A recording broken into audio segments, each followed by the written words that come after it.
Bismillahirrahmanirrahim. Assalamu alaikum dear students. I am again with my class metric and it is a brand new topic. एक नया topic है, नया मौजू है जिसकी अक्सर हमें ज़रूरत पड़ती है रोज़मर्रा ज़िंदगी में भी और लिखने पढ़ने में भी। और अगर ये मामला, ये टॉपिक जो है अगर आपने डिस्कस न किया और नहीं किया है तो यकीनन चाहे मजमून लिखे, एप्लीकेशन लिखे, लेटर लिखे, सवाल का जवाब लिखे, प्रॉब्लम ही प्रॉब्लम होता है जहन में। और ये है art of translation, Urdu to English. मैंने कहा उर्दू से इंग्लिश क्यों सोचा है, उर्दू से इंग्लिश इसलिए चॉइस किया है कि हम जो कुछ लिख रहे होते हैं, अगर अंग्रेजी में लिखना है हमें कोई चीज़ तो हम सीधे अंग्रेजी में लिखना शुरू कर देते हैं। ऐसा होना नहीं चाहिए। हमें चाहिए कि जो कुछ भी हम लिख रहे हैं अंग्रेजी में, उसको पहले अपने जहन को उर्दू में सोचें। हमें चाहिए उर्दू में सोचें, उसके अंदर सब्जेक्ट देखें, ऑब्जेक्ट देखें, टेंस देखें, फिर उसको ट्रांसफॉर्म करें। क्योंकि उर्दू में हमें पता होगा हम क्या लिख रहे हैं। अगर हम डायरेक्ट अंग्रेजी में लिखने लगे तो गड़बड़ है। तो इसलिए मैंने आज ये टॉपिक इसलिए दिया आपको ताकि ट्रांसलेशन करते हैं हम, तो ट्रांसलेशन करें उर्दू से इंग्लिश ट्रांसलेशन करते करते पॉइंट सबसे पहला काम है कि हम सब्जेक्ट और ऑब्जेक्ट को ढूंढें। सवाल ये बता, सब्जेक्ट और ऑब्जेक्ट को क्यों ढूंढें?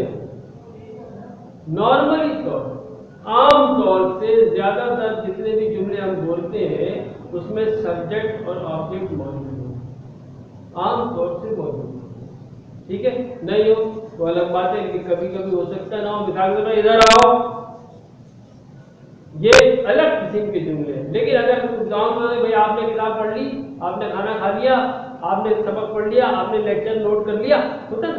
अब इसमें यहाँ हम इसको देखते हैं स्टेप बाय स्टेप किस तरह ट्रांसलेशन करते हैं। सबसे पहला काम ये करेंगे, फाइंड सब्जेक्ट एंड ऑब्जेक्ट। उसके बाद फाइंड द वर्ब, वर्ब कहाँ है, अगर इसमें वर्ब है तो वर्ब ढूंढे। फिर नोट द टेंस, फिर टेंस पे गौर करें, फिर उसके बाद ट्रांसलेशन करें। अब देखिए ये सेंटेंस है, पहले तुमने किताब पढ़ी, उर्दू का सेंटेंस तुमने किताब पढ़ी। तो इसमें सब्जेक्ट क्या है, तुम, किताब पढ़ने वाले, और ऑब्जेक्ट क्या है। याद रखिए उर्दू में ऑब्जेक्ट आखिर में नहीं होता, उर्दू में ऑब्जेक्ट सब्जेक्ट के बाद होता है, जबकि अंग्रेजी में सब्जेक्ट के बाद वर्ब होता है। तो तुमने किताब, किताब ऑब्जेक्ट है, पढ़ी, पढ़ी कौन सा टेंस है, ये पास्ट टेंस है। ये इसके आगे में छोटी आ रही है पढ़ी, ये वर्ब की सेकंड फॉर्म है।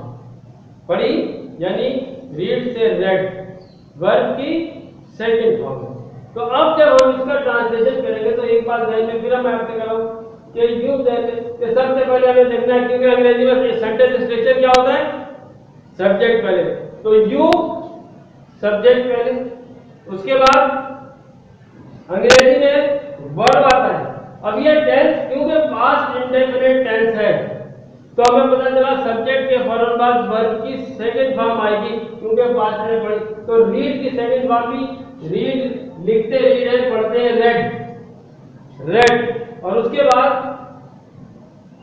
जी, उसके बाद ऑब्जेक्ट, आपको अंग्रेजी में ऑब्जेक्ट है, तो यू रीड अ बुक, तुमने किताब पढ़ी, सिंपल।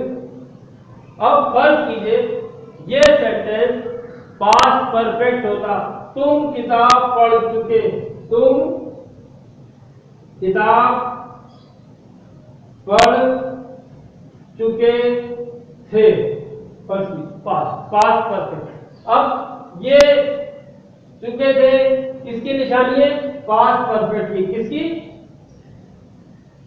पास्ट परफेक्ट की। तुम सब्जेक्ट है, किताब ऑब्जेक्ट है, पढ़ चुके ये है वर्ब।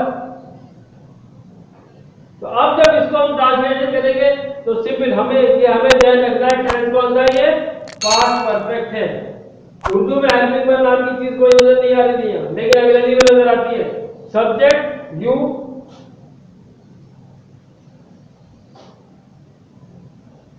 Verb you. अब ये कौन सा पास्ट परफेक्ट है, पास्ट परफेक्ट का मतलब पढ़ चुके थे, तो उसमें याद रखिए हेल्पिंग वर्ब हैड,